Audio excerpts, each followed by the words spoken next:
ಕರ್ನಾಟಕದಲ್ಲಿ ಬ್ರದರ್ಸ್ ಅನ್ನುವಂತಹ ಪದವನ್ನ ಬಹಳ ದೊಡ್ಡ ಮಟ್ಟದಲ್ಲಿ ರಾಜಕೀಯದಲ್ಲಿ ಬಳಕೆ ಮಾಡೋದಕ್ಕೆ ಶುರು ಮಾಡಿದ್ದಂಥದ್ದು ಕುಮಾರಸ್ವಾಮಿ ಅವರು. ಬ್ರದರ್ ಬ್ರದರ್ ಬ್ರದರ್ ಅಂತ ಹೇಳಿದೆ. ಅದಕ್ಕಾಗಿಯೇ ಕುಮಾರಸ್ವಾಮಿ ಅವ್ರನ್ನ ಅವರ ಆಪ್ತರು ಕೂಡ ತಮಾಷೆ ಮಾಡುವ ಸಂದರ್ಭದಲ್ಲೂ ಕೂಡ ಕುಮಾರಸ್ವಾಮಿ ಅವ್ರದ್ದು ಏನಿದ್ರು ಕೂಡ ಬ್ರದರ್ ಪಾಲಿಟಿಕ್ಸ್ ಅಂತ ಹೇಳ್ತಾ ಇದ್ರು. ಯಾಕಂದರೆ ಅವರು ಪ್ರತಿಯೊಬ್ಬರನ್ನ ಕರೆಯುವಾಗ ಏನು ಬ್ರದರ್, ಹಿಂಗಿದ್ದೀರಿ ಬ್ರದರ್, ಈ ಥರದಲ್ಲಿ ಕುಮಾರಸ್ವಾಮಿ ಅವರು ಮಾತಾಡ್ತಾರೆ. ಕುಮಾರಸ್ವಾಮಿ ಅವ್ರನ್ನ ಬಿಟ್ಟರೆ ಈ ರೀತಿಯಂತಹ ಬ್ರದರ್ ಬ್ರದರ್ ಅನ್ನುವಂತಹ ವಿಚಾರಗಳು ದೊಡ್ಡ ಮಟ್ಟದಲ್ಲಿ ಚರ್ಚೆಗೆ ಬಂದಂಥದ್ದು ರೆಡ್ಡಿ ಬ್ರದರ್ಸ್ ವಿಚಾರದಲ್ಲಿ. ರೆಡ್ಡಿ ಬ್ರದರ್ಸ್ ಅನ್ನುವಂಥದ್ದನ್ನು ವಿಚಾರದಲ್ಲಿ ಶ್ರೀರಾಮುಲು ಜನಾರ್ದನ್ ರೆಡ್ಡಿ ಈ ಜೋಡಿಗಳನ್ನು ಮಾತಾಡುವಾಗ ಈ ಒಂದು ಶ್ರೀರಾಮುಲು ಅವರು ರೆಡ್ಡಿ ಅಲ್ಲದೇ ಇದ್ರೂ ಕೂಡ ಅವ್ರನ್ನ ರೆಡ್ಡಿ ಬ್ರದರ್ ಅನ್ನುವಂಥದ್ರಲ್ಲಿ ಸೇರಿಸ್ಕೊಳ್ತಿದ್ರು. ರೆಡ್ಡಿ ಬ್ರದರ್ಸ್ ಅಂತೇಳಿ ಅವ್ರನ್ನ ಕರೀತಾ ಇದ್ರು. ಅದನ್ನು ಬಿಟ್ಟರೆ ಬಂಡೆ ಬ್ರದರ್ಸ್ ಅಂತೇಳಿ ಅಣ್ಣ ತಮ್ಮಂದರು ಇಬ್ಬರನ್ನ ಮಾತ್ರ ಕರೀತಾ ಇದ್ರು. ಯಾರು? ಶಿವಕುಮಾರ್ ಅವರು ಮತ್ತು ಸುರೇಶ್ ಅವರು, ಇವರಿಬ್ಬರನ್ನ ಮಾತ್ರ ಬಂಡೆ ಬ್ರದರ್ಸ್ ಅಥವಾ ಕನಕಪುರ ಬ್ರದರ್ಸ್, ಈ ರೀತಿಯಾಗಿ ಬ್ರದರ್ಸ್, DK ಬ್ರದರ್ಸ್ ಹಿಂಗೆ ಕರೀತಾರೆ. ಆದರೆ ಇವತ್ತು ಶಿವಕುಮಾರ್ ಅವರು ಹೇಳಿದ್ದಾರೆ ನಾವು ಬ್ರದರ್ಸ್ ರೀತಿಯಲ್ಲಿ ಇದ್ದೀವಿ ಅಂತ ಹೇಳಿ ಸಿದ್ದರಾಮಯ್ಯನವರ ಬಗ್ಗೆ ಹೇಳಿರುವಂಥದ್ದು ಶಿವಕುಮಾರ್ ಅವರು. ಅಲ್ಲಿಗೆ ಈಗ ಇದು ಬ್ರದರ್ಸ್ ಬ್ರೇಕ್ಫಾಸ್ಟ್ ಆಗಿ ಕನ್ವರ್ಟ್ ಆಗ್ತಾ ಇದೆ. ಕುರ್ಚಿ ಕಚ್ಚಾಟದ ಚದುರಂಗದಾಟದಲ್ಲಿ ಈಗ ಬ್ರದರ್ಸ್ ದಾಳವನ್ನು ಉರುಳಿಸಿದ್ದಾರೆ ಶಿವಕುಮಾರ್ ಅವರು. ಬ್ರದರ್ಸ್ ಅನ್ನುವಂತಹ ದಾಳವನ್ನು ಉರುಳಿಸಿದ್ದಾರೆ. ನಾವು ಬ್ರದರ್ಸ್ ರೀತಿಯಲ್ಲಿ ಇದ್ದೀವಿ ಅಂತ ಹೇಳ್ತಾರೆ. ಮೊನ್ನೆ ಮುಖ್ಯಮಂತ್ರಿಯವರ ಮನೆಯಲ್ಲಿ, ನಾಳೆ ಶಿವಕುಮಾರ್ ಅವರ ಮನೆಯಲ್ಲಿ ಬ್ರೇಕ್ಫಾಸ್ಟ್ ಆಗ್ತಾ ಇದೆ. ಬ್ರೇಕ್ಫಾಸ್ಟ್ ಅನ್ನೊಂದಿಗೆ ಎಲ್ಲದಕ್ಕೂ ಕೂಡ ಬ್ರೇಕ್ ಹಾಕಿದ್ರ ಬ್ರದರ್ಸ್ ಅನ್ನುವಂತಹ ಪ್ರಶ್ನೆ ಇರುವಂಥದ್ದು. ಯಾಕಂದ್ರೆ ಇಲ್ಲಿ ಶಿವಕುಮಾರ್ ಅವರು ಹೇಳ್ತಾ ಇದ್ದಾರೆ ನಾವು ಬ್ರದರ್ಸ್ ರೀತಿಯಲ್ಲಿ ಕೆಲಸ ಮಾಡ್ತೀವಿ ಅಂತ ಹೇಳಿ. ಹೀಗಿರುವಾಗ ಈ ಬ್ರದರ್ಸ್ ಪಾಲಿಟಿಕ್ಸ್ ಈಗ ಕಾಂಗ್ರೆಸ್ನಲ್ಲಿ ಏನು ಮಾಡುತ್ತೆ?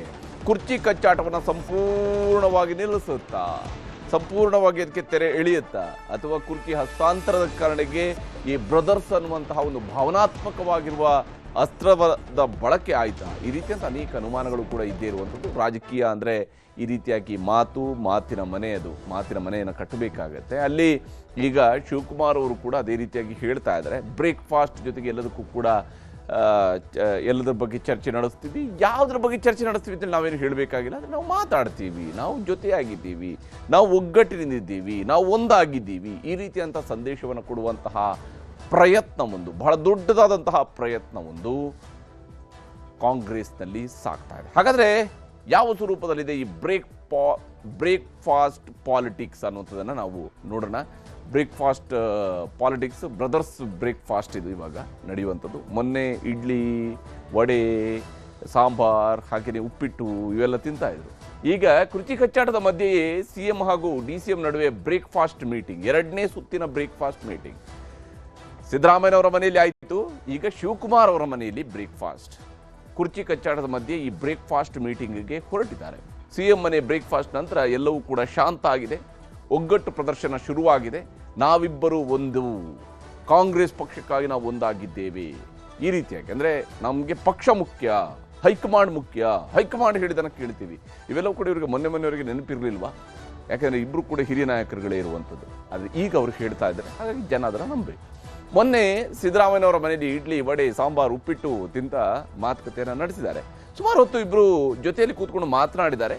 ಒಂದು ಒಳ್ಳೆಯ ಸಂದೇಶ. ಯಾಕಂದರೆ ಯಾವತ್ತೂ ಕೂಡ ರಾಜಕೀಯದಲ್ಲಿ ಎಷ್ಟೇ ಕುರ್ಚಿಗಾಗಿ ಕಚ್ಚಾಟ ಇದ್ರೂ ಕೂಡ ಇಬ್ಬರು ಒಂದೇ ಟೇಬಲಲ್ಲಿ ಕುಳಿತುಕೊಂಡು ತಿಂಡಿ ತಿನ್ನುವಷ್ಟು ಸೌಹಾರ್ದತೆಯನ್ನು ಉಳಿಸ್ಕೊಂಡಿದ್ದಾರೆ.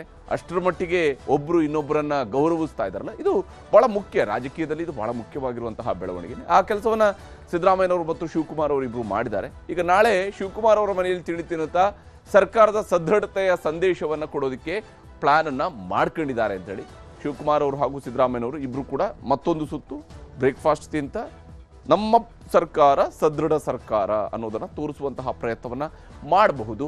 ಸಿದ್ದರಾಮಯ್ಯನವರಿಗೆ ಅಧಿಕೃತವಾಗಿ ಬ್ರೇಕ್ಫಾಸ್ಟ್ಗೆ ಆಹ್ವಾನವನ್ನು ಕೊಟ್ಟಿದ್ದಾರೆ ಶಿವಕುಮಾರ್ ಅವರು. ಬನ್ನಿ ನಮ್ಮ ಮನೆಗೆ ಬರಬೇಕು ನಾಳೆ ಬೆಳಗ್ಗೆ ತಿಂಡಿಗೆ ಅಂತೇಳಿ ಕರೆದಿದ್ದಾರೆ. ನಾಳೆ ಬೆಳಗ್ಗಿನ ತಿಂಡಿಗೆ ಶಿವಕುಮಾರ್ ಅವರ ಮನೆಗೆ ಸಿದ್ದರಾಮಯ್ಯನವರಿಗೆ ಆಹ್ವಾನ ಹೋಗಿದೆ.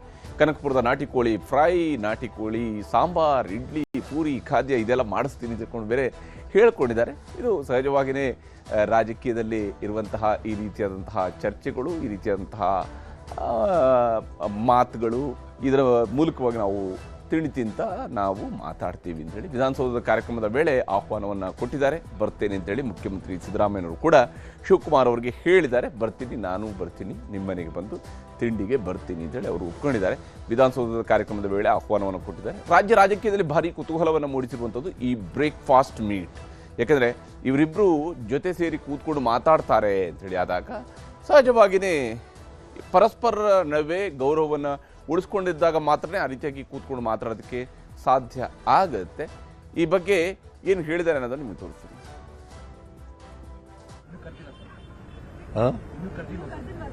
ಗೊತ್ತಿಲ್ಲ, ಕರಿಬಹುದು, ಕರೀತಾರೆ ಅಂತ ಅನ್ಕೊಂಡಿದ್ದೀನಿ.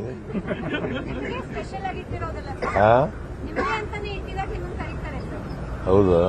ಇನ್ನೂ ಕರಿಬಹುದಮ್ಮ, ಬೇಡವಾ? ಹೀಗೆ ಕರಿಬಹುದು ಅನ್ನುವಂಥ ಮಾತನ್ನ ಮೊದಲಿಗೆ ಹೇಳಿದ್ರು, ನಂತರ ಕರೆದಿದ್ದಾರೆ. ಓಕೆ ಬರ್ತೀನಿ ಅಂತೇಳಿ ಸಿದ್ದರಾಮಯ್ಯನವರು ಕೂಡ ಹೇಳಿದ್ದಾರೆ. ಇಲ್ಲಿ ಬ್ರದರ್ಸ್ ದಾಳವನ್ನು ಉರುಳಿಸುವಂಥದ್ರ ಉದ್ದೇಶ ಏನು ಅನ್ನುವಂಥ ಪ್ರಶ್ನೆ ಕೂಡ ಇದೆ. ಸಿದ್ದರಾಮಯ್ಯನವರ ಮನೆಯಲ್ಲಿನ ಬ್ರೇಕ್ಫಾಸ್ಟ್ ಬಳಿಕ ಶಿವಕುಮಾರ್ ಅವರು ಕೂಡ ಫುಲ್ ಆಕ್ಟಿವ್ ಆಗಿದ್ದಾರೆ. ಅವರು ಕೂಡ ಬಹಳ ಆಕ್ಟಿವ್ ಆಗಿ ಓಡಾಡ್ತಾ ಇದ್ದಾರೆ. ವಿಶೇಷವಾಗಿ ಮೊನ್ನೆ 8 ದಿವಸಗಳ ಕಾಲ ಒಂದು ರೀತಿಯಾದಂತಹ ಟೆನ್ಷನ್ನು, ಅದು ಇದು ಮನೆಯಲ್ಲಿ ಬರೋದು, ಮೀಟಿಂಗು, ಬೇರೆ ಬೇರೆ ಸಮುದಾಯದ ನಾಯಕರು ಬರೋದು, ಶಾಸಕರು ಬರೋದು, ಸಚಿವರುಗಳು ಬರೋದು, ಅವ್ರ ಜೊತೆಗೆ ಮೀಟಿಂಗು, ನಂತರ ಪೂಜೆ, ಇವೆಲ್ಲವೂ ಕೂಡ ಏಕಕಾಲದಲ್ಲಿ ನಡೀತಾ ಇತ್ತು ಶಿವಕುಮಾರ್ ಅವ್ರದ್ದು. ಅದರ ಮಧ್ಯದಲ್ಲಿ ಹೊರಗಡೆ ಬಂದಾಗ ಮಾತಾಡುವಾಗ ಒಂದಿಷ್ಟು ಒಗ್ಗಟ್ಟಿನ ಮಾತುಗಳು, ಅದರಲ್ಲಿ ಏನೋ ಸಂದೇಶ ಕೊಡುವಂತಹ ಪ್ರಯತ್ನ, ತ್ಯಾಗದ ಮಾತು, ಹಾಗೆಯೇ ಏನೋ world power is world power ಅನ್ನುವಂಥದ್ದು, ಈ ರೀತಿಯಾದಂತಹ ಮಾತುಗಳೆಲ್ಲ ಆಡಿದರು. ಅದಾದರೆ ಈಗ ಸಿದ್ದರಾಮಯ್ಯನವರ ಮನೆಯಲ್ಲಿನ ಬ್ರೇಕ್ಫಾಸ್ಟ್ ನಂತರ ಫುಲ್ ಆಕ್ಟಿವ್ ಆಗಿದ್ದಾರೆ. ಸಹಜ, ಎಲ್ಲವೂ ಕೂಡ ಸಹಜ, ನಾರ್ಮಲ್ ಅನ್ನುವಂತಹ ರೀತಿಗೆ ಬಂದಿದ್ದಾರೆ.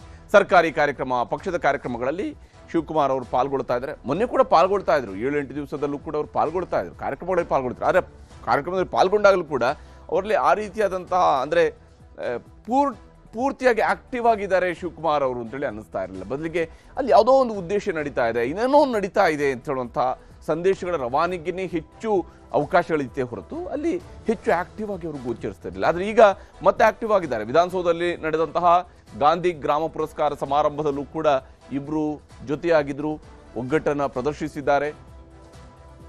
ನವೆಂಬರ್ 20ರಿಂದ 28 ನಡುವೆಯೂ ಕೂಡ 2 ಕಾರ್ಯಕ್ರಮಗಳಲ್ಲಿ ಅವರು ಸಾರ್ವಜನಿಕವಾಗಿ ಜೊತೆ ಕಾಣಿಸ್ಕೊಂಡಿದ್ದಾರೆ. ಅಲ್ಲೂ ಕೂಡ ಏನು ಒಬ್ರು ಇನ್ನೊಬ್ಬರನ್ನ ಮುಖ ಕಂಡ್ರೆ ಮುಖ ನೋಡೋದಕ್ಕೆ ಆಗೋದಿಲ್ಲ ಅನ್ನೋಂಥ ರೀತಿಯಲ್ಲಿ ಇರಲಿಲ್ಲ, ಜೊತೆಯಾಗಿ ಮಾತಾಡ್ಕೊಳ್ತಿದ್ರು. ಆದರೆ ಇವತ್ತು ವೇದಿಕೆಯ ಮೇಲೆ ಜೊತೆಗೆ ಕೂತ್ಕೊಂಡು ಪಂಚಾಯತ್ ಕಾರ್ಯಕ್ರಮಗಳ ಬಗ್ಗೆಯೂ ಕೂಡ ಚರ್ಚೆಯನ್ನು ನಡೆಸಿದ್ದಾರೆ. ಇಬ್ಬರು ಸೇರಿ ಪಂಚಾಯತ್ ರಾಜ್ ಇಲಾಖೆಗೆ ಸಂಬಂಧಪಟ್ಟಂತಹ ಕಾರ್ಯಕ್ರಮದಲ್ಲಿ ಭಾಗಿಯಾಗಿದ್ದಾರೆ, ಅಲ್ಲಿ ಮಾತನಾಡಿದ್ದಾರೆ.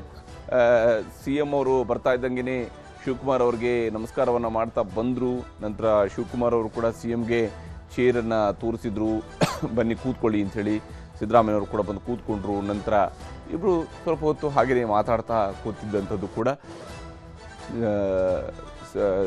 ಸಿದ್ದರಾಮಯ್ಯವ್ರಿಗೊಂದಿಷ್ಟು ವಿವರಣೆಯನ್ನು ಉಪಮುಖ್ಯಮಂತ್ರಿಯವರು ಕೊಡ್ತಾ ಇದ್ರು. ಉಪಮುಖ್ಯಮಂತ್ರಿಯವರು ಮಾಡಿರುವಂತಹ ಪಾಯಿಂಟ್ಗಳಲ್ಲಿ ಸಿದ್ದರಾಮಯ್ಯವರು ಕೂಡ ಏನೋ ಹೇಳ್ತಾ ಇದ್ರು. ಇಬ್ಬರು ಕೂಡ ಜೊತೆಯಲ್ಲಿ ಖುಷಿಯಾಗಿದ್ದೀವಿ, ನಾವು ನಮ್ಮಲ್ಲಿ ಏನೂ ಸಮಸ್ಯೆಗಳಿಲ್ಲ ಅನ್ನುವಂಥದ್ದನ್ನು, ಆ ಸಂದೇಶವನ್ನು ಯಶಸ್ವಿಯಾಗಿ ಕೊಡುವಂತಹ ಪ್ರಯತ್ನವನ್ನು ಇಬ್ಬರು ನಾಯಕರುಗಳು ಕೂಡ ಮಾಡಿದ್ದಾರೆ, ಸಿದ್ದರಾಮಯ್ಯವರು ಮತ್ತು ಶಿವಕುಮಾರ್ ಅವರು. ಯಾಕಂದರೆ ಒಂದು ಹಂತದಲ್ಲಿ ಇಬ್ಬರ ಬೆಂಬಲಿಗರ ನಡುವೆ ಒಂದು ರೀತಿಯಂತಹ ವಾಗ್ಯುದ್ಧ ಬಹಳ ತೀವ್ರ ಸ್ವರೂಪವನ್ನು ಪಡೆದಿತ್ತು. ಆದರೆ ಈಗ ಅದಕ್ಕೆಲ್ಲಕ್ಕೂ ಕೂಡ ಫುಲ್ ಸ್ಟಾಪ್ ಹಾಕಿಸುವಂಥ ಕೆಲಸವನ್ನು ಮಾಡಿದ್ದಾರೆ.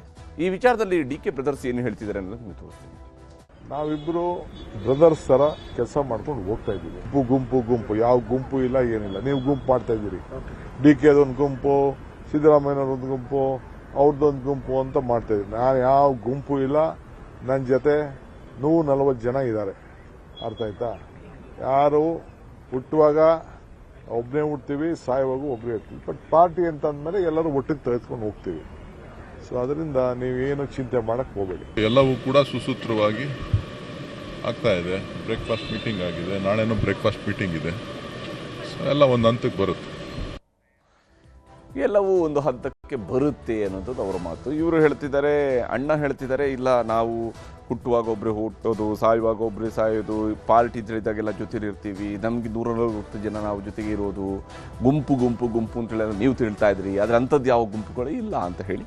ಓಕೆ, ರಾಜಕೀಯದಲ್ಲಿ ಅವ್ರು ಹೇಳುವಂಥದ್ದು ನಾವು ಒಪ್ಕೋಬೇಕಾಗತ್ತೆ. ಆದರೆ ಏನು ನಡೀತಿದೆ ಅನ್ನೋಂಥದ್ದು ಗೋಚರಿಸ್ತಾ ಇರುತ್ತೆ. ಅವರವರ ಪರವಾಗಿರುವಂಥವ್ರು, ಅವರ ಬೆಂಬಲಿಗರು, ಇವರೆಲ್ಲ ಮಾತಾಡೋದು ಕೂಡ ಗೋಚರಿಸ್ತಾ ಇರುತ್ತೆ. ಆದರೆ ಇಲ್ಲಿ ಬಹಳ ಮುಖ್ಯವಾಗಿ ನಾವು ಗಮನಿಸಬೇಕಾಗಿರೋದು ಬ್ರೇಕ್ಫಾಸ್ಟ್ ಅಜೆಂಡಾ ಏನಿರಬಹುದು, ಅಥವಾ ಏನು ಚರ್ಚೆ ಆಗಬಹುದು, ಅಥವಾ ಯಾವ ಯಾವ ವಿಚಾರಗಳಿಗೆ ಉತ್ತರವನ್ನು ಕಂಡುಕೊಳ್ಳುವಂತಹ ಪ್ರಯತ್ನ ಮಾಡಬಹುದು ಇವರು ಅಂತೇಳಿ. ಬಹಳ ಮುಖ್ಯವಾಗಿ CM ಕುರ್ಚಿ ವಿಚಾರದ ಗೊಂದಲಗಳಿಗೆ ಒಂದು ಸ್ಪಷ್ಟತೆ ಸಿಗಬಹುದು ಅಂತೇಳಿ. ಇನ್ನೂ ಇದನ್ನು ಮುಂದುವರಿಸ್ಕೊಂಡು ಹೋಗೋದಕ್ಕೆ ಆಗುವುದಿಲ್ಲ, ಅಥವಾ ಅದನ್ನು ಮುಂದೆ ಬಂದಾಗ ನೋಡ್ಕೊಳ್ಳೋದು. ಯಾಕಂದರೆ ಹೈಕಮಾಂಡ್ ಮೇಲೆ ಬಿಟ್ಬಿಟ್ಟಿದ್ದಾರೆ ಈಗ ಇಬ್ಬರು ಸೇರಿ. ಹೈಕಮಾಂಡ್ ಮೇಲೆ ಬಿಟ್ಟಿರೋದ್ರಿಂದಾಗಿ ಇನ್ನೂ ಅದನ್ನೇ ಚರ್ಚೆ ಮಾಡ್ಕೊಂಡು ಕೂತ್ಕೊಳ್ಳೋಕ್ಕೆ ಆಗೋದಿಲ್ಲ. ಮೊನ್ನೆನೋ ಇಬ್ಬರೇ ಕೂತ್ಕೊಂಡು ಸಪ್ರೇಟಾಗಿ ಮಾತಾಡಿದರೆ, ಬಹುಶಃ ಶಿವಕುಮಾರ್ ಅವರ ಮನೆಯಲ್ಲಿ ಕೂತ್ಕೊಂಡಾಗ ಇವರಿಬ್ಬರೇ ಕೂತ್ಕೊಂಡು ತಿಂಡಿ ತಿಂತಾರೆ ಅಂತ ಅಲ್ಲ, ಉಳಿದವರು ಕೂಡ ಜೊತೆಯಲ್ಲಿ ಇರ್ಬೋದು. ಸ್ವಲ್ಪ ಟೇಬಲ್ ದೊಡ್ಡದಿರ್ಬೋದು, ಆ ಟೇಬಲಲ್ಲಿ ಇನ್ನೂ ಒಂದಷ್ಟು ಜನ ಈ ಕಡೆ ಆ ಕಡೆ ಕೂತ್ಕೊಂಡು ಎಲ್ಲರೂ ಜೊತೆಯಾಗಿ ತಿಂಡಿ ತಿನ್ನಬಹುದು. ಆ ಒಂದು ಸೌಹಾರ್ದಯುತವಾದಂಥ ಸಂದೇಶ ಕಳಿಸ್ಬೋದು.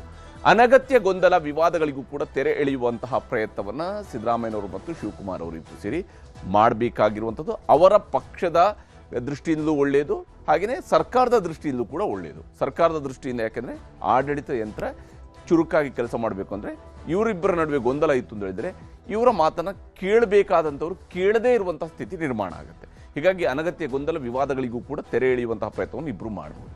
ಇನ್ನು ಬೆಳಗಾವಿ ಅಧಿವೇಶನದ ಸಿದ್ಧತೆಯನ್ನು ಮಾಡಿಕೊಳ್ಳಲೇಬೇಕಾಗುತ್ತೆ. ಸರ್ಕಾರ ಒಗ್ಗಟ್ಟಾಗಿದೆ, ಒಗ್ಗೂಡಿದೆ, ಸದೃಢವಾಗಿದೆ, ಸಮರ್ಥವಾಗಿದೆ, ಬಲಿಷ್ಠವಾಗಿದೆ, ಇವೆಲ್ಲವನ್ನು ಕೂಡ ತೋರಿಸ್ಕೊಳ್ಬೇಕು ಅಂತೇಳಿ. ಆದರೆ ಬೆಳಗಾವಿ ಅಧಿವೇಶನದ ಸಂದರ್ಭದಲ್ಲೂ ಕೂಡ ಆ ಒಗ್ಗಟ್ಟಿನ ಮಂತ್ರ ಬೇಕು. ಅದಕ್ಕೆ ಬೇಕಾದ ಸಿದ್ಧತೆಯನ್ನು ಇಬ್ಬರು ನಾಯಕರುಗಳು ಕೂಡ ಮಾಡಬಹುದು. ಬಿಜೆಪಿಯ ಅವಿಶ್ವಾಸ ಅಸ್ತ್ರಕ್ಕೆ ಪ್ರತ್ಯಸ್ತ್ರವನ್ನು ರೂಪಿಸಬೇಕಾಗತ್ತೆ. ಯಾಕಂದರೆ ಬಿಜೆಪಿಯವರು ಅವಿಶ್ವಾಸವನ್ನು ಮಂಡಿಸ್ತೀವಿ ಈ ಸರ್ಕಾರದ ವಿರುದ್ಧ ಅಂತ ಹೇಳಿಕೊಂಡು ಹೇಳಿದ್ದಾರೆ. ಅವಿಶ್ವಾಸ ಮಂಡನೆ ಅನ್ನುವಂಥದ್ದು ಸರ್ಕಾರ ಉದುರು ಹೋಗುತ್ತೆ ಅಂತೇಳಿ ಅಲ್ಲ. ಅವಿಶ್ವಾಸ ಮಂಡನೆ ಮಾಡಿದ ತಕ್ಷಣ ಅವಿಶ್ವಾಸ ಮಂಡನೆ ಅನ್ನುವಂಥದ್ದು ಒಂದು ಸರ್ಕಾರದ ವೈಫಲ್ಯಗಳನ್ನು, ಸರ್ಕಾರದ ಒಟ್ಟು ಕಾರ್ಯವೈಖರಿಯನ್ನು ವಿಮರ್ಶೆಗೆ ಒಳಪಡಿಸೋದಕ್ಕೆ ಸಿಗುವಂಥ ಒಂದು ಅವಕಾಶವೂ ಕೂಡ ಆಗುತ್ತೆ. ಅವಿಶ್ವಾಸ ನಿರ್ಣಯದ ಮಂಡನೆ ಅನ್ನುವಂಥದ್ದು ಸರ್ಕಾರದ ಮೇಲೆ ಟೀಕೆಯನ್ನು ಮಾಡೋದಕ್ಕೆ, ಹಾಗೆಯೇ ರಾಜ್ಯ ಸರ್ಕಾರಕ್ಕೂ ಕೂಡ ತಮ್ಮಲ್ಲಿರುವಂಥ ವಿಶ್ವಾಸವನ್ನು ಪ್ರದರ್ಶಿಸುವುದಕ್ಕೆ, ಆ ಮೂಲಕವಾಗಿ ತಮ್ಮ ಸದೃಢತೆಯನ್ನು ಪ್ರದರ್ಶಿಸುವುದಕ್ಕೆ, ಪ್ರತಿಪಕ್ಷದವರು ಎತ್ತಿರ್ತಕ್ಕಂತಹ ಪ್ರಶ್ನೆಗಳಿಗೆ ಉತ್ತರವನ್ನು ಕೊಡೋದಕ್ಕೆ ಒಂದು ಅವಕಾಶವಾಗಿ, ವೇದಿಕೆಯಾಗಿಯೂ ಕೂಡ ಅದು ಮಾರ್ಪಡುತ್ತೆ. ಆ ಕೆಲಸವನ್ನು ಸರ್ಕಾರ ಮಾಡಬಹುದು. ಅವಿಶ್ವಾಸಕ್ಕೆ ಪ್ರತ್ಯಸ್ತ್ರವನ್ನು ರೂಪಿಸಬಹುದು. ಸಂಸತ್ ಅಧಿವೇಶನ ಸಂಬಂಧ ಸರ್ವಪಕ್ಷಗಳ ಸಭೆಯನ್ನು ಕರಿಬೇಕು ಅನ್ನುವಂಥದ್ರ ಪ್ಲಾನನ್ನು ಸಿದ್ದರಾಮಯ್ಯನವರು ಕೂಡ ಇಟ್ಕೊಂಡಿದ್ದಾರೆ. ಶಿವಕುಮಾರ್ ಅವರು ಕೂಡ ಆ ಉದ್ದೇಶವನ್ನು ಇಟ್ಕೊಂಡಿದ್ದಾರೆ. ಇಬ್ಬರು ಸೇರಿ ಅದನ್ನು ದೆಹಲಿಯಲ್ಲಿ ಹೋಗಿ, ದೆಹಲಿಯಲ್ಲಿ ಎಲ್ಲ ಪಕ್ಷಗಳ ಸಂಸದರನ್ನು ಕೂಡ ಕರೆಸಿ, ಅಂದರೆ JDS, ಕಾಂಗ್ರೆಸ್ ಎಲ್ಲ ಪಕ್ಷ ಮತ್ತು BJP ಎಲ್ಲ ಪಕ್ಷಗಳ ಸಂಸದರನ್ನು ಕರೆಸಿ, ಕೇಂದ್ರ ಸಚಿವರನ್ನು ಕರೆಸಿ ಒಂದು ಸಭೆಯನ್ನು ಮಾಡಬಹುದು. ಆ ಸಭೆಯ ಮೂಲಕವಾಗಿ ಚರ್ಚೆಯನ್ನು ಮಾಡಬಹುದು. ಸಂಸತ್ ಅಧಿವೇಶನ ಸಂಬಂಧವಾದಂತಹ ಸರ್ವಪಕ್ಷ ಸಭೆ. ಇನ್ನು ಡಿಸೆಂಬರ್ 14ಕ್ಕೆ ವೋಟ್ ಚೋರಿ ವಿರುದ್ಧ ಪ್ರತಿಭಟನೆಯನ್ನು ರೂಪಿಸಬೇಕು ಅನ್ನುವಂತಹ ಪ್ಲಾನನ್ನು ಕೂಡ ಉಭಯ ನಾಯಕರು ಮಾಡ್ಕೊಂಡಿದ್ದಾರೆ. ಕಾಂಗ್ರೆಸ್ ಕಡೆಯಿಂದ ಅದೊಂದು ತಂತ್ರಗಾರಿಕೆಯನ್ನು ಈಗಾಗಲೇ ಮಾಡಲಾಗಿದೆ. ಅದಕ್ಕೆ ಸಿದ್ದರಾಮಯ್ಯನವ್ರದ್ದು ಕೂಡ ಬೆಂಬಲ ಇದ್ದೇ ಇದೆ. ಹೀಗಾಗಿ ಡಿಸೆಂಬರ್ 14ಕ್ಕೆ ವೋಟ್ ಚೋರಿ ವಿರುದ್ಧ ಒಂದು ಪ್ರತಿಭಟನೆಯನ್ನು ಹಮ್ಮಿಕೊಳ್ಬೇಕು. ಅದಾದ ನಂತರ ವರಿಷ್ಠರನ್ನು ಭೇಟಿ ಮಾಡಬೇಕು ಅಂತ ಹೇಳಿ ಇವೆರಡನ್ನೂ ಕೂಡ ದೆಹಲಿಯಲ್ಲಿ ಮಾಡೋದ್ರ ಬಗ್ಗೆಯೂ ಕೂಡ ಚರ್ಚೆಗಳು ಆಗ್ತಾ ಇದ್ದಾವೆ. ಡಿಸೆಂಬರ್ 14ರಂದು ವರಿಷ್ಠರ ಭೇಟಿಗೂ ಬಗ್ಗೆಯೂ ಕೂಡ ಒಂದು ಚರ್ಚೆಯನ್ನು ಮಾಡ್ತಾ ಇದ್ದಾರೆ. GBA ಪಂಚಾಯತಿ ಚುನಾವಣೆಗಳನ್ನು ಟಾರ್ಗೆಟ್ ಮಾಡಬೇಕು, GBAನ ಗೆಲ್ಲಬೇಕು. ಯಾಕೆಂದರೆ ಬೆಂಗಳೂರಿನಲ್ಲಿ 5 ಪಾಲಿಕೆಯನ್ನು ಮಾಡಿದಾಗ ಕನಿಷ್ಠ 3 ಪಾಲಿಕೆಯಲ್ಲಿ ಕಾಂಗ್ರೆಸ್ ಗೆದ್ದಿಲ್ಲ ಅಂತ ಆದರೆ ಅದು ಕಾಂಗ್ರೆಸ್ ಸರ್ಕಾರಕ್ಕೆ ಆಗುವ ಅತಿ ದೊಡ್ಡ ಹಿನ್ನಡೆಯೂ ಕೂಡ ಆಗುತ್ತೆ. ಅದು ಸಾರ್ವಜನಿಕ ಚರ್ಚೆಗೆ ಒಳಪಡುತ್ತೆ. ಯಾಕಂದರೆ ರಾಜಧಾನಿ ಬೆಂಗಳೂರಿನಲ್ಲಿ ಯಾವ ರೀತಿಯಂತ ಪರ್ಫಾರ್ಮ್ ಮಾಡಿದ್ದಾರೆ ಅಂತ ಹೇಳುವಂಥ ಪ್ರಶ್ನೆ ಇರುತ್ತೆ. ಇನ್ನು ವಿಶೇಷವಾಗಿ ಪಂಚಾಯತಿ ಚುನಾವಣೆಗಳನ್ನು ಟಾರ್ಗೆಟ್ ಮಾಡಲೇಬೇಕಾಗುತ್ತೆ. ಜಿಲ್ಲಾ ಪಂಚಾಯತ್, ತಾಲೂಕು ಪಂಚಾಯತ್ಗಳಲ್ಲಿ ಹೆಚ್ಚಿನ ಸ್ಥಾನಗಳನ್ನು ಗೆದ್ದರೆ ಮಾತ್ರ ಸರ್ಕಾರಕ್ಕೆ ಈಗಲೂ ಜನಾಭಿಪ್ರಾಯ ಸರ್ಕಾರದ ಪರವಾಗಿದೆ ಅನ್ನುವಂತಹ ಸಂದೇಶ ರವಾನೆ ಆಗುತ್ತೆ. ಈ ಕಾರಣಕ್ಕಾಗಿ GBA ಮತ್ತು ಪಂಚಾಯತಿ ಚುನಾವಣೆಯನ್ನು ಟಾರ್ಗೆಟ್ ಮಾಡಿ ಅದರ ಬಗ್ಗೆಯೂ ಕೂಡ ಚರ್ಚೆಯನ್ನು ಮಾಡಬಹುದು. ವಿಧಾನಸಭೆ, ಲೋಕಸಭೆಯನ್ನು ಗೆಲ್ಲುವಂತಹ ಟಾಸ್ಕ್ ಕೂಡ ಇದ್ದೇ ಇದೆ. ಇಬ್ಬರು ನಾಯಕರುಗಳು ಹೇಳ್ತಾ ಇದ್ದಾರೆ, ನಮಗೆ 28ಕ್ಕೆ ಗೆಲ್ಲಬೇಕು, 29ಕ್ಕೆ ಗೆಲ್ಲಬೇಕು ಅಂತೇಳಿ ಮಂತ್ರಪಠಣವನ್ನು ಶುರು ಮಾಡಿದ್ದಾರೆ. 28ಕ್ಕೆ ಗೆಲ್ಲಬೇಕಾದಂತಹ ತಂತ್ರಗಾರಿಕೆಯನ್ನು ಮೊದಲಿಗೆ ತಮ್ಮ ಒಗ್ಗಟ್ಟಿನ ಮೂಲಕವಾಗಿ ಪ್ರದರ್ಶಿಸಬೇಕಾಗಿರುವಂಥ ರಾಜಕೀಯದ ಅನುಭವಿಗಳಿಗೆ ಗೊತ್ತಿಲ್ಲದೇ ಇರುವ ವಿಚಾರ ಅಲ್ಲ. ಆದರೆ ಅದನ್ನು ಅವರು ಅರ್ಥ ಮಾಡ್ಕೊಂಡು ಹೇಗೆ ಕೆಲಸ ಮಾಡ್ತಾರೆ, ಒಗ್ಗಟ್ಟಿಂದ ಇರ್ತಾರೆ. ಅದು ವಿಧಾನಸಭೆ ಅಥವಾ ಲೋಕಸಭೆಯಲ್ಲಿ ಇವರ ಗೆಲುವಿನ ತಂತ್ರಗಳನ್ನು ರೂಪಿಸ್ಬೋದು. ಇನ್ನು ವಿಶೇಷವಾಗಿ ಒಗ್ಗಟ್ಟು, ಜೋಡೆತ್ತು, ಬ್ರದರ್ಸ್ ಸಂದೇಶವನ್ನು ರವಾನೆ ಮಾಡುವಂಥದ್ದು. ನಾವು ಒಗ್ಗೂಡಿದ್ದೇವೆ, ನಾವು ಜೋಡೆತ್ತಿನ ರೀತಿಯಲ್ಲಿ ಕೆಲಸ ಮಾಡ್ತಾ ಇದ್ದೇವೆ, ನಾವು ಬ್ರದರ್ಸ್ ರೀತಿಯಲ್ಲಿ ಕೆಲಸ ಮಾಡ್ತಾ ಇದ್ದೀವಿ. ಈ ಬಾಯಿ ಮಾತಲ್ಲಿ ಹೇಳಿದರೆ ಸಾಲದು, ಅದು ಸ್ಪಷ್ಟವಾಗಿ ಗೋಚರಿಸಬೇಕಾಗತ್ತೆ. ಈ ಸರ್ಕಾರದಲ್ಲಿರುವಂತಹ ಮಿಸ್ಸಿಂಗ್ ಇರುವಂಥ ಅಂಶ ಯಾವುದು ಹೇಳಿದ್ರೆ ಈ ರೀತಿಯಾಗಿ ಆ ಒಗ್ಗಟ್ಟಿನ ಪ್ರದರ್ಶನ, ಅಥವಾ ತಾವು ಬ್ರದರ್ಸ್ ಅಂತೇಳಿ ಬಾಯಲ್ಲಿ ಹೇಳಿದರೆ ಸಾಲದು, ಅದು ಕಾರ್ಯರೂಪದಲ್ಲಿ ಗೋಚರಿಸಬೇಕಾಗತ್ತೆ. ಈ ವಿಚಾರಕ್ಕೆ ಸಂಬಂಧಪಟ್ಟಂತೆ ಮುಖ್ಯಮಂತ್ರಿಯವರ ಕಾನೂನು ಸಲಹೆಗಾರರಾಗಿರುವಂತಹ ಶಾಸಕ ಪೊನ್ನಣ್ಣ ಅವರು ಮಾತನಾಡಿದ್ದಾರೆ, ತೋರಿಸ್ತೀನಿ. ಅವರಿಬ್ಬರೂ ಕೂಡ ನಮ್ಮ ಪಕ್ಷದ ಸೀನಿಯರ್ ಮೋಸ್ಟ್ ಲೀಡರ್ಸ್ ಅವರು.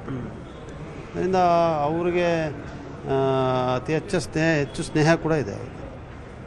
ಆಚೆ ಕಡೆ ಏನು ಬೇಕಾದ್ರೆ ಚರ್ಚೆ ಮಾಡ್ಕೋಬೋದು, ಬಟ್ ಯಾವತ್ತೂ ಒಬ್ಬರಿಗೆ ಒಬ್ಬರು ಯಾವುದೇ ರೀತಿಯಾದಂಥ ವ್ಯತ್ಯಾಸಗಳನ್ನಾಗಲಿ ಒಂದು ಆರ್ಗ್ಯುಮೆಂಟು ಕೂಡ ಆಗೋದು ನಾವು ಯಾರೂ ಕೂಡ ನೋಡಲಿಲ್ಲ. ಅದರಿಂದ ಅವರ ಮಧ್ಯದಲ್ಲಿರುವಂಥ ಬಾಂಧವ್ಯತೆ ಆ ಥರ ಇದೆ. ಈ ಚರ್ಚೆ ಮಾಡ್ತಾರೆ, ಸೇರ್ತಾರೆ. ಈಗ ಅಸೆಂಬ್ಲಿ ನಡೀತಾ ಇದೆ 8ನೇ ತಾರೀಕು, ಬ್ರೇಕ್ಫಾಸ್ಟ್ಗೆ ಕೂತ್ಕೊಂಡು ಮಾತಾಡೋಣ ಅಂತ ಮಾತಾಡಿದ್ದಾರೆ ಅಷ್ಟೇ. ಅದು ಬಿಟ್ಟರೆ ಈಗ ಸಿಗ್ತಾ ಇರುವಂಥ ಪ್ರಚಾರಕ್ಕೂ ಆಗಿರುವಂಥ ಮೀಟಿಂಗಿಗೂ ಸಂಬಂಧ ಇಲ್ಲ ಅನಿಸ್ತದೆ ನನಗೆ. ಯಾವ ಕಾರಣಕ್ಕೂ ಕೂಡ ಏನೋ ನನಗೆ ಅಭಿಪ್ರಾಯಗಳಿರ್ಬೋದು 108, ಅದನ್ನು ನಾವು ವ್ಯಕ್ತಪಡಿಸುವಂಥದ್ದು ಸರಿಯಲ್ಲ. ನಮ್ಮದೇ ಆದಂಥ ಪ್ರಕ್ರಿಯೆಗಳಿದೆ, ಕಾಂಗ್ರೆಸ್ ಪಕ್ಷದ ಒಂದು ವ್ಯವಸ್ಥೆ ಇದೆ. ಅದಕ್ಕೆ ನಾವೆಲ್ಲರೂ ಕೂಡ ತಲೆಬಾಗಿ ಶಿಸ್ತಿನ ಸಿಪಾಯಿರಂತೆ ಒಗ್ಗಟ್ಟಿನಿಂದ ಜೊತೆಗೆ ನೋಡಬೇಕು. ಭವಿಷ್ಯವನ್ನು ಕೂಡ ನಾವು ಇವತ್ತು ನೋಡ್ಕೋಬೇಕಾಗುತ್ತೆ ಮುಂದಕ್ಕೆ. ಆ ಮುನ್ನಾಲೋಚನೆಯಿಂದ ನಾವೆಲ್ಲ ಕೈ ಜೋಡಿಸಿ ಕೆಲಸ ಮಾಡಬೇಕು ಅಂತ ಹೇಳಬಲ್ಲೆ. ಬಿಟ್ಟರೆ ಅವ್ರು ಹೇಳಿದ್ದನ್ನು ಇವ್ರು ಹೇಳಿದ್ದಕ್ಕೆ ನಾನೇನು I am not A spokes person ಅದಕ್ಕೆ ಉತ್ತರ ಕೊಡೋದಕ್ಕೆ. ಸಾಮೂಹಿಕ ನಾಯಕತ್ವ ನಮ್ಮದು ನಂಬಿಕೆ, ಆಂತರಿಕವಾದಂಥ ಪ್ರಜಾಪ್ರಭುತ್ವ, ಇದೆಲ್ಲದರಲ್ಲೂ ವಿಶ್ವಾಸ ಇದೆ. ಚರ್ಚೆಗೆ ಮುಗ್ಧವಾದಂಥ ಅವಕಾಶ ಇದೆ. ಮಾತಾಡ್ತಾರೆ, ಚರ್ಚೆ ಮಾಡ್ತಾಯಿದ್ದಾರೆ ಅಷ್ಟೇ. ಬಿಟ್ಟರೆ ಯಾವುದೋ ಗೊಂದಲ ಇದೆ, ಏನು ಜಗಳಾಡಿದಾರಾ? ಏನಿಲ್ಲ. ಯಾವ ಕಾರಣಕ್ಕೂ ಕೂಡ ಒಂದು ವಾದ ಕೂಡ ಆಗಿಲ್ಲ ಅವರಿಬ್ಬರ ಮಧ್ಯದಲ್ಲಿ. ಅವರು ಅಷ್ಟೊಂದು ಸ್ನೇಹಚಾರದಿಂದ, ಆತ್ಮೀಯತೆಯಿಂದ, ಸೌಹಾರ್ದತೆಯಿಂದ ಇದ್ದಾರೆ. ಸುಮ್ಮನೆ ಅದರಲ್ಲೊಂದು ಬಿರುಕು ತರುವಂಥ ಪ್ರಯತ್ನ ಆಗ್ತಾಯಿದೆ. ಅದು ಆಗಬಾರ್ದು. Both of them are very very important. ಹೀಗೆ ಇಬ್ಬರು ಕೂಡ ಬಹಳ ಮುಖ್ಯರು ಮತ್ತು ಅವರಿಬ್ಬರ ನಡುವೆ ಯಾವುದೇ ಭಿನ್ನಾಭಿಪ್ರಾಯ ಇಲ್ಲ ಅನ್ನುವಂತಹ ಮಾತುಗಳನ್ನು ಎಸ್ ಪೊನ್ನಣ್ಣ ಅವರು ಹೇಳಿದ್ದಾರೆ. ಅಷ್ಟೇ ಅಲ್ಲದೆ ಸಚಿವರುಗಳು, ಶಾಸಕರುಗಳು ಕೂಡ ತಮ್ಮ ಅಭಿಪ್ರಾಯಗಳನ್ನು ವ್ಯಕ್ತಪಡಿಸಿದ್ದಾರೆ ಇಬ್ಬರ ಬ್ರೇಕ್ಫಾಸ್ಟ್ ವಿಚಾರದಲ್ಲಿ, ಹಾಗೆಯೇ ಒಟ್ಟು ಸರ್ಕಾರದಲ್ಲಿ ನಡೀತಾ ಇರುವಂತಹ ಬೆಳವಣಿಗೆಗಳ ವಿಚಾರದಲ್ಲಿ. ಮೊದಲನೇದಾಗಿ ಬಹಳ ಸ್ಪಷ್ಟವಾಗಿ ಮುಖ್ಯಮಂತ್ರಿಗಳು, ಉಪಮುಖ್ಯಮಂತ್ರಿಗಳು ನಮ್ಮಲ್ಲಿ ಯಾವುದೇ ವ್ಯತ್ಯಾಸ ಇಲ್ಲ ಅಂತ ಹೇಳಿದ್ದಾರೆ. ಅದನ್ನ ಬಹಿರಂಗವಾಗಿ ಮಾಧ್ಯಮ ಸ್ನೇಹಿತರ ಎದುರುಗಡೆ ಕೂತ್ಕೊಂಡೇ ಮಾತನಾಡಿದ್ದಾರೆ. ಅವ್ರಿಬ್ರೇ ಹೇಳದ್ಮೇಲೆ ಮತ್ತೆ ನಾನು ಯಾರು ಹೇಳಕ್ಕೆ? ಅದು ಈಗ ಕರೆದಿಲ್ಲ ಅಂದ್ರೆ ಅದು ಹೆಡ್ಲೈನು, ಸಮನ್ವಯ ಇಲ್ಲ ಅಂತ. ಕರೆದ್ರು ಹೆಡ್ಲೈನು ಏನ್ ಅದೇ ಹೇಳಿ ಕೇಳಿ ಮಾಡ್ಬೇಕು ಆಗ್ಲೇಬೇಕಲ್ಲ. ಅದಾದ್ಮೇಲೆ ಆಗ್ಬೋದು, ಜನವರಿಯಲ್ಲೂ ಆಗ್ಬೋದು, ಫೆಬ್ರವರಿಯಲ್ಲೂ ಆಗ್ಬೋದು, ಡಿಸೆಂಬರ್ ಆಗ್ಬೋದು. ಇದು ಒಂದ್ಸತಿ ಎಲ್ಲರೂ ಕೂತ್ಕೊಂಡು ಮಾತಾಡ್ತಾರೆ, ಏನ್ ತೊಂದರೆ ಅಂತೂ ಏನಿಲ್ಲ. ಇವಾಗ ಮುಖ್ಯಮಂತ್ರಿಯವರು ಮತ್ತೆ ಉಪಮುಖ್ಯಮಂತ್ರಿ ಅವರೇ ಸ್ಪಷ್ಟವಾಗಿ ಒಂದು ಪ್ರೆಸ್ ಮೀಟ್ ಮಾಡಿದ್ದಾರೆ ಅಂದ್ರೆ ಏನ್ ತೊಂದರೆನೇ. ಸಿಎಂದು ಸಿದ್ದರಾಮಯ್ಯರು ಮುಖ್ಯಮಂತ್ರಿ ಇದ್ದಾರೆ, ಮುಖ್ಯಮಂತ್ರಿಯಾಗಿ ಮುಂದುವರಿತಾ ಇದ್ದಾರೆ. ಈಗ ಅದರ ಪ್ರಶ್ನೆ ಇಲ್ವೇ ಇಲ್ವಲ್ಲ ಸರ್ಕಾರದ ಮುಂದೆ, ಪಕ್ಷದ ಮುಂದೆ ಈ ಸಬ್ಜೆಕ್ಟೇ ಇಲ್ಲಿರುವಾಗ ಅಂತ್ಯಕಂತ್ಯಗಳ ಮಾತೇಕೆ? ಯಾವ ಗೊಂದಲನೂ ಕೂಡ ಇಲ್ಲ. ಈಗ ಮೊನ್ನೆ ಹೇಳಿರುವಂಥ ಮಾತಿಗೆ ನಾವೇನು ಮತ್ತೆ ಅದಕ್ಕೆ ಚರ್ಚೆ ಮಾಡೋ ಅವಶ್ಯಕತೆ ಇಲ್ಲ. ಸ್ಪಷ್ಟವಾಗಿ ಹೇಳಿದ್ದಾರೆ, ನಾವು ಕೇಂದ್ರದ ನಮ್ಮ ಹೈಕಮಾಂಡ್ ಅವರು ಹೇಳುವ ಪ್ರಕಾರ ನಾವು ನಡೀತೀವಿ ಅಂತ ಹೇಳಿದ ಮೇಲೆ ಇನ್ನು ಅದ್ರ ಮೇಲೆ ಇಷ್ಟು ನೋಡಿ, ಇನ್ನೊಂದು ಇಷ್ಟು ಜವಾಬ್ದಾರಿಯುತವಾಗಿ ಒಬ್ಬರು ಮುಖ್ಯಮಂತ್ರಿ ನಡ್ಕೊಳ್ತಾ ಇದ್ದಾರೆ ಅಂತ ಹೇಳಿದ್ರೆ ಅವರಿಗೆ ನಾವು ಪ್ರಶಂಸೆ ನೀಡಬೇಕು. ನಮಗೆ ಹೆಮ್ಮೆಯ ವಿಚಾರ. ಯಾಕಂದರೆ ಯಾವುದೇ ರೀತಿಯ ಒಂದು ಗೊಂದಲಗಳನ್ನು ನಮ್ಮ ಮುಖ್ಯಮಂತ್ರಿ ಆಗಿರ್ಬೋದು, ಇನ್ನು ಯಾರೇ ಆಗಿರ್ಬೋದು ಸೃಷ್ಟಿ ಮಾಡ್ತಾ ಇಲ್ಲ. ಯಾವ ಬದಲಾವಣೆನೂ ಇಲ್ಲ, ಯಾವ ಕ್ರಾಂತಿನೂ ಇಲ್ಲ, ನವೆಂಬರ್ ಕ್ರಾಂತಿನೂ ಇಲ್ಲ. ಇದೆಲ್ಲ ಅಸೆಂಬ್ಲಿ ಮುಗಿತಾಗ ಈಗೆಲ್ಲ ಮೇಗಿನ ಅವರ ಹೈಕಮಾಂಡದವರು ಅಧಿವೇಶನ ಮುಗಿಯುವ ಮಟ್ಟ ಸುಮ್ಮನೆ ಅಂತ ಹೇಳಿದರು. ಅಧಿವೇಶನ ಮುಗಿದ ನಂತರ, ಡಿಸೆಂಬರ್ ಆದ ನಂತರ ಜನವರಿಯಲ್ಲಿ ನೋಡೋಣ. ಹೀಗೆ ಎಲ್ಲರೂ ನಮ್ಮಲ್ಲೆಲ್ಲವೂ ಕೂಡ ಸಮರ್ಪಕವಾಗಿದೆ, ಸರಿಕಟ್ಟಾಗಿದೆ, ಯಾವುದೇ ತೊಂದರೆ ಇಲ್ಲ ಅನ್ನುವಂತಹ ಮಾತುಗಳನ್ನು ಹೇಳ್ತಾ ಇದೆ. ಇದರ ನಡುವೆ ಕುಮಾರಸ್ವಾಮಿ ಅವರು ಒಂದು ಮಾತನ್ನು ಹೇಳಿದರು, ಸ್ವಾಮೀಜಿಗಳ ಬಳಕೆಯನ್ನು. ಯಾಕೆಂದರೆ ಸ್ವಾಮೀಜಿಯವರು ಯಾವಾಗ ಶಿವಕುಮಾರ್ ಅವರ ಪರವಾಗಿ ಮಾತನಾಡೋಕ್ಕೆ ಶುರು ಮಾಡಿದರು, ಒಕ್ಕಲಿಗ ಸಮುದಾಯದ ಸ್ವಾಮೀಜಿಗಳು, ಆವಾಗ ಸಹಜವಾಗಿಯೇ ಅದರ ಬಗ್ಗೆ ಬಹಳ ದೊಡ್ಡದಾದಂಥ ಒಂದು ಅಭಿಪ್ರಾಯವನ್ನು ರೂಪುಗೊಳ್ಳುವಂತಹ ವ್ಯವಸ್ಥೆಯು ಶುರುವಾಯಿತು. ಇದಕ್ಕೆ ಆಕ್ಷೇಪವನ್ನು ಕುಮಾರಸ್ವಾಮಿ ಅವರು ವ್ಯಕ್ತಪಡಿಸಿದರು. ಆದರೆ ಕುಮಾರಸ್ವಾಮಿ ಅವರ ಮಾತಿಗೆ DK ಬ್ರದರ್ಸ್ ಮತ್ತು ಸ್ವಾಮೀಜಿಯವರು ಕೂಡ, ನಿಶ್ಚಲಾನಾಥ ಸ್ವಾಮೀಜಿಯವರು ಕೂಡ ಮಾತನಾಡಿದ್ದಾರೆ. ಬೇರೆಯವರು ಏನೇನು ಹೇಳಿದ್ದಾರೆ ಅನ್ನೋದನ್ನು ನಿಮ್ಗೆ ತೋರಿಸ್ತೀನಿ. 2 ಬಾರಿ ಮುಖ್ಯಮಂತ್ರಿ ಇದ್ದೆ. 2 ಬಾರಿ ಮುಖ್ಯಮಂತ್ರಿ ಇದ್ದಾಗಲೂ ನನ್ನ ಅಧಿಕಾರ ಹೋದಾಗ ನಾನು ಯಾವುದೇ ಮಠಾಧೀಶರ ನೆರವು ಕೇಳಲಿಲ್ಲ. ಮಠಾಧೀಶರ ಕೆಲಸವೇ ಬೇರೆ. ನಿಜವಾಗ್ಲೂ ಕೂಡ ಆಧ್ಯಾತ್ಮಿಕ ಮುಖಂಡರು ಮತ್ತು ಧಾರ್ಮಿಕ ಮುಖಂಡರುಗಳು ರಾಜಕೀಯ ಕ್ಷೇತ್ರಕ್ಕೆ, ರಾಜಕೀಯ ವಿಷಯಗಳು ಮಾತಾಡಬಾರ್ದು. ಯಾಕೆಂದರೆ ಇವತ್ತು ರಾಜಕೀಯ ಪರಿಸ್ಥಿತಿಗಳು ಕೂಡ ಒಂದು ಪ್ರಜಾಪ್ರಭುತ್ವ ಮಾದರಿಯಲ್ಲಿ, ಸಂವಿಧಾನಾತ್ಮಕ ಮಾದರಿಯಲ್ಲಿ ನಡೀತಾ ಇಲ್ಲ ಅನ್ನೋ ಒಂದು ಆರೋಪ ಕೂಡ ಕೇಳಿಬರ್ತಾ ಇದೆ. ಒಬ್ಬ ವಿದ್ಯಾವಂತ ವ್ಯಕ್ತಿಯಾಗಿ ಯೋಚನೆ ಮಾಡೋದಾದರೆ ಧಾರ್ಮಿಕ ಮುಖಂಡರುಗಳು ರಾಜಕೀಯ ವಿಷಯಕ್ಕೆ ಹೋಗಬಾರ್ದು. ರಾಜಕೀಯವಾಗಿ ಹೇಳೋದಕ್ಕಿಂತ ಮುಖ್ಯವಾಗಿ ಯಾರ್ಯಾರು ಯಾವ ಸಂದರ್ಭದಲ್ಲಿ ಮಠ ಬಳಸ್ಕೊಂಡಿದ್ದಾರೆ ಅನ್ನೋದು ಈ ರಾಜ್ಯದ ಜನರಿಗೆ ಗೊತ್ತಿದೆ. ಹಾಗಾಗಿ ನಾನೇನು ಹೆಚ್ಚಿಗೆ ಹೇಳಬೇಕಾದ ಅವಶ್ಯಕತೆ ಇಲ್ಲ. ಸುಮ್ಮನೆ ಈ ತರ ಎಲ್ಲ ಚಿಲ್ಲರೆ ಸ್ಟೇಟ್ಮೆಂಟ್ಗಳನ್ನ ಕೊಡೋದನ್ನ ದಯಮಾಡಿ ಅವ್ರು ಬಿಡಬೇಕು ಅಂತ ಮನವಿ ಮಾಡ್ತೀವಿ. ಯಾರಿಗೋ ಅವು ಯಾರು ಯೋಗ ಆಯ್ತೋ, ಯಾವ ಸ್ವಾಮೀಜಿಗಳು ಯಾರ ಪರವಾಗಿ ಬ್ಯಾಟಿಂಗ್ ಮಾಡ್ತಾರೋ, ಇನ್ನೊಂದು ಹೇಳ್ತಾರೋ, ಅವ್ರವ್ರ ಆಶೀರ್ವಾದ ಮಾಡ್ತಾರೆ. ಇವ್ರಿಗೆ ಆಶೀರ್ವಾದ ಸ್ವಾಮೀಜಿಗಳು ಬೇಡವಂಗಾರೆ? ಇವರು ಸ್ವಯಂ ಘೋಷಿತ ದೇವಮಾನವನ ಇವರು ಸ್ವಾಮೀಜಿಗಳಿಗೆ ಆಶೀರ್ವಾದ ಇಲ್ದಂಗೆ ಆಗ್ಬಿಡ್ತಾರ? ಹೀಗೆ ರಾಜಕೀಯದ ಏಟು ಎದುರೇಟುಗಳು ಚರ್ಚೆಗಳು ನಡೀತಿದ್ದಾವೆ. ಆದರೆ ಈ ಬ್ರದರ್ಸ್ ಬ್ರೇಕ್ಫಾಸ್ಟ್ ಮೂಲಕವಾಗಿ ಏನನ್ನು ಸಾಧಿಸುತ್ತೆ ರಾಜ್ಯ ಸರ್ಕಾರ ಅನ್ನೋದನ್ನು ನೋಡಬೇಕು. ಈಗ ಈ ಕಡೆ ರಾಜಕೀಯ ನಡೀತಾ ಇದ್ದಾರೆ, ಆ ಕಡೆ ರೈತರು ಬೀದಿಯಲ್ಲಿದ್ದಾರೆ. ರೈತರ ವಿಚಾರಗಳು ಏನಿದ್ದಾವೆ ಅನ್ನೋದನ್ನು ನಿಮಗೆ ಚಂದ್ರರಂಗದ 2ನೇ ಸ್ಟುಡಿಯೋದಲ್ಲಿ ಹೇಳ್ತೀನಿ. ಮೆಕ್ಕೆಜೋಳಕ್ಕೆ ಬೆಂಬಲ ಬೆಲೆ ಸಿಗ್ತಿಲ್ವಾ? ಕೇಂದ್ರ ಸರ್ಕಾರ ವರ್ಸಸ್ ರಾಜ್ಯ ಜಟಾಪಟಿ. ಅಧಿವೇಶನದಲ್ಲೂ ಬಿಸಿ ಮುಟ್ಟಿಸುತ್ತಾ ಬಿಜೆಪಿ. ಇದುವೇ ಚಂದ್ರರಂಗದ 2ನೇ ಸ್ಟೋರಿ. ಇನ್ನೆಷ್ಟು ದಿನ?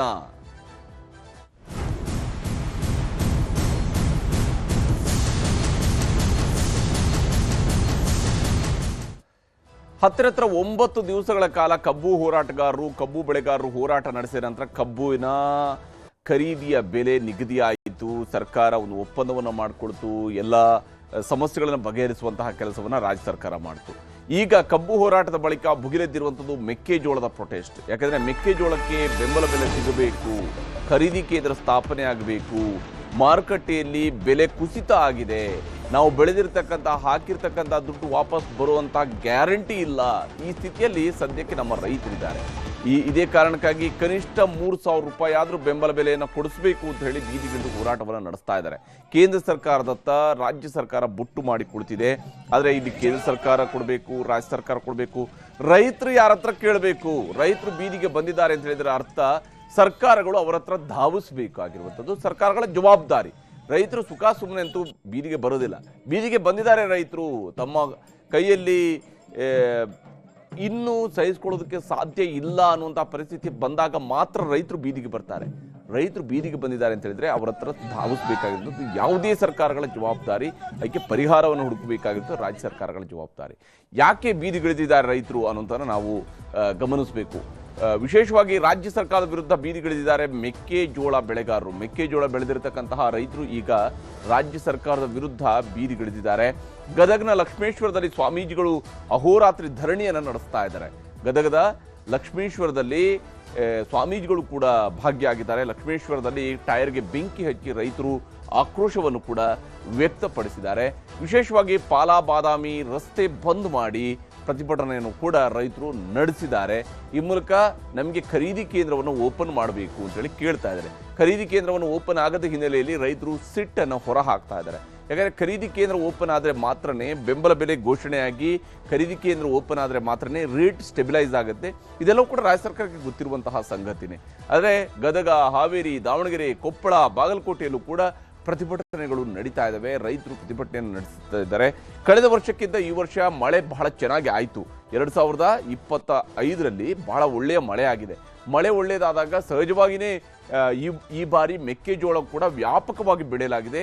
ಹೆಚ್ಚು ಪ್ರದೇಶದಲ್ಲಿ ಮೆಕ್ಕೆಜೋಳವನ್ನು ಬೆಳೆಯಲಾಗಿದೆ ಮತ್ತು ಹೆಚ್ಚು ಉತ್ಪನ್ನವೂ ಕೂಡ ಹೆಚ್ಚಿದೆ ಈ ಬಾರಿ. ಹೀಗಾಗಿ ಖರೀದಿ ಕೇಂದ್ರ ತೆರೀಬೇಕು ಅನ್ನೋಂಥದ್ದು ರೈತರ ಬಹಳ ಮುಖ್ಯವಾದ ಬೇಡಿಕೆ. ಮೊದಲ ಬೇಡಿಕೆ ಇರುವಂಥದ್ದು ಖರೀದಿ ಕೇಂದ್ರವನ್ನು ತೆಗಿಬೇಕು.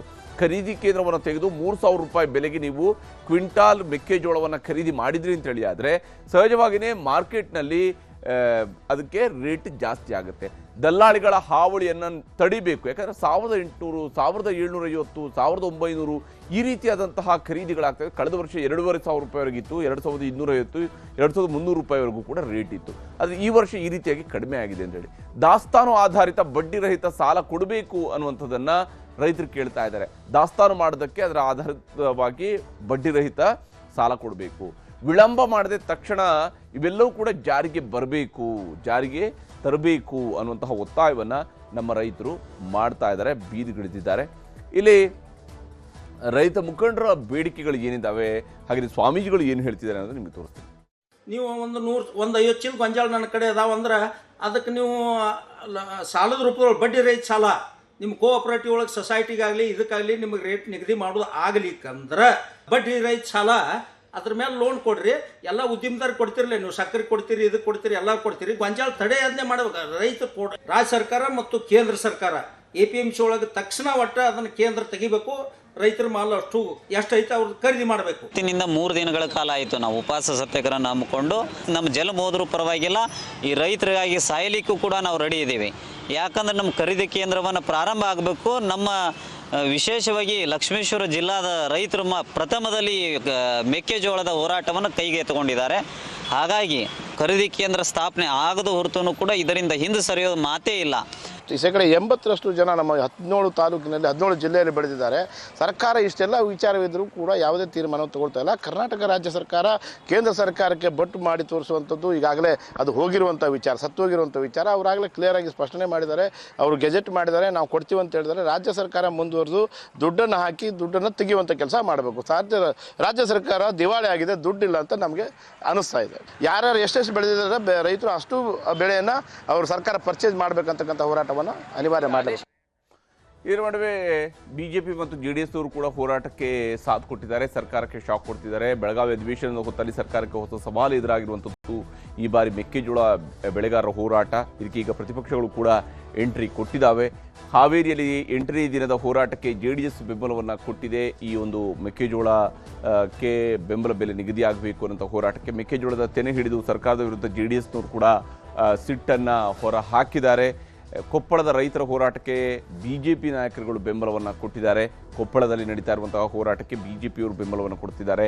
ಎತ್ತಿನ ಬಂಡಿಯಲ್ಲಿ ಬಂದು ಪ್ರತಿಭಟನೆಯನ್ನು ನಡೆಸಿದ್ದಾರೆ ಬಿಜೆಪಿಯ ಮುಖಂಡರು ಕೊಪ್ಪಳದಲ್ಲಿ. ಹೀಗೆ ರಾಜ್ಯದ ಬೇರೆ ಬೇರೆ ಭಾಗಗಳು ಹೋರಾಟ ನಡೀತಾ ಇದೆ. ಅಧಿವೇಶನಕ್ಕೂ ಮುಂಚಿತವಾಗಿ ಬೆಳಗಾವಿ ಸುವರ್ಣಸೌಧಕ್ಕೆ ಮುತ್ತಿಗೆ ಹಾಕೋದಕ್ಕೆ ಈಗ ರೈತರು ನಿರ್ಧಾರವನ್ನು ಕೈಗೊಂಡಿದ್ದಾರೆ.